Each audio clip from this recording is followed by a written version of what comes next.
Aiwa silks, Kasaragod, Kanhangad, Mangalore. ഇതാ ഒരു സന്തോഷ വാർത്ത. അമിത്ഷയ്ക്ക് നല്ല മുട്ടൻ പണി കിട്ടിയിരിക്കുന്നു. പൊതുജനങ്ങളിൽ നിന്നല്ല, സാധാരണക്കാരിൽ നിന്നല്ല, അവരുടെ കൂട്ടത്തിൽ നിന്നുള്ള RSSന്റെ തലവന്മാരിൽ നിന്ന് തന്നെയാണ് നല്ല മുട്ടൻ പണി കിട്ടിയിരിക്കുന്നത്. അതും മോഹൻ ഭഗവതിൽ നിന്നും RSSന്റെ മുഖപുസ്തകമായിട്ടുള്ള ദ ഓർഗനൈസറിൽ നിന്നുമാണ്. ദ ഓർഗനൈസറിൽ വളരെ വ്യക്തമായി പറയുന്നുണ്ട്, ഡൽഹി നിയമസഭാ തിരഞ്ഞെടുപ്പിലേറ്റ കനത്ത തിരിച്ചടിക്ക് കാരണം അമിത്ഷയും നരേന്ദ്രമോദിയുമാണ് എന്ന്. താഴെ തട്ടിലുള്ള പ്രവർത്തനങ്ങളെ കൃത്യമായി ഏകീകരിച്ച് മുന്നോട്ട് കൊണ്ടുപോകാൻ പറ്റാത്തതാണ് ഡൽഹി നിയമസഭാ തിരഞ്ഞെടുപ്പിലെ ശക്തമായ തിരിച്ചടിക്ക് കാരണമെന്ന് RSSന്റെ മുഖപുസ്തകം പറയുമ്പോൾ, ആ മുഖപുസ്തകത്തിൽ തന്നെ ഒരു കാര്യം വളരെ വ്യക്തമായി പറയുന്നുണ്ട്. അതായത് ഒരു ഉൾവലിയോട് കൂടിയാണ് ആ കാര്യം പറയുന്നുള്ളത്.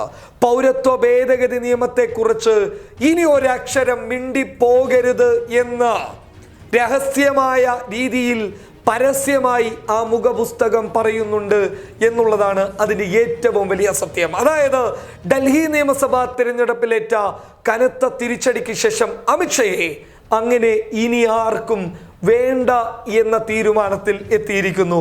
മോദിയും അമിത്ഷയും എപ്പോഴും BJPയെ രക്ഷിക്കാനുണ്ടാകില്ല എന്ന് RSSന്റെ തലവൻ മോഹൻ ഭഗവത് അടക്കം ഇപ്പോൾ മുന്നോട്ട് വന്ന് പറയുന്നുണ്ടെങ്കിൽ അതിൻ്റെ കാരണം അമിത്ഷയിൽ നിന്ന് ആഭ്യന്തരമന്ത്രി സ്ഥാനം വരെ തട്ടിയെടുക്കാൻ സാധ്യതയുണ്ട് എന്നതാണ്. അതായത് നിലവിൽ അമിത്ഷയെ മുന്നിൽ നിർത്തി മുന്നോട്ട് പോയി കഴിഞ്ഞാൽ ശക്തമായ തിരിച്ചടികൾക്കുള്ള സാധ്യതകൾ കാണുന്നുണ്ട്. അതിനാൽ തന്നെ ചിലപ്പോൾ RSSന്റെ ഇടപെടൽ നടന്നേക്കാം. അങ്ങനെ ഒരു ഇടപെടൽ RSS നടത്തിക്കഴിഞ്ഞാൽ അത് അമിത്ഷായെ ഗുരുതരമായി ബാധിക്കും. കാരണം അമിത്ഷാ കേന്ദ്ര ആഭ്യന്തരമന്ത്രിയായി ചുമതലയേറ്റതിന് ശേഷം നടന്ന എല്ലാ തിരഞ്ഞെടുപ്പുകളിലും BJPക്ക് കനത്ത പരാജയം നേടിയിട്ടുണ്ട് എന്നുള്ള സത്യം എടുത്തു കാണിക്കുന്നുണ്ട് ദ ഓർഗനൈസർ എന്ന RSSന്റെ മുഖപുസ്തകം. അത് മാത്രമല്ല, വളരെ വ്യക്തമായ മറ്റൊരു തീരുമാനം ഇതാണ്: പൗരത്വ ഭേദഗതി നിയമവുമായി ബന്ധപ്പെട്ടുള്ള നീക്കങ്ങൾ BJPക്ക് എല്ലാ ഇടങ്ങളിലും ശക്തമായ വെല്ലുവിളിയായി മാറി എന്ന് RSS അടക്കം പറയുമ്പോൾ വളരെ വ്യക്തമായി ചിന്തിക്കേണ്ടത് അമിത്ഷയ്ക്ക് 8ന്റെ പണി കൂട്ടത്തിൽ നിന്ന് തന്നെ ലഭിക്കുന്നുണ്ട് എന്നതാണ്. പബ്ലിക് കേരള.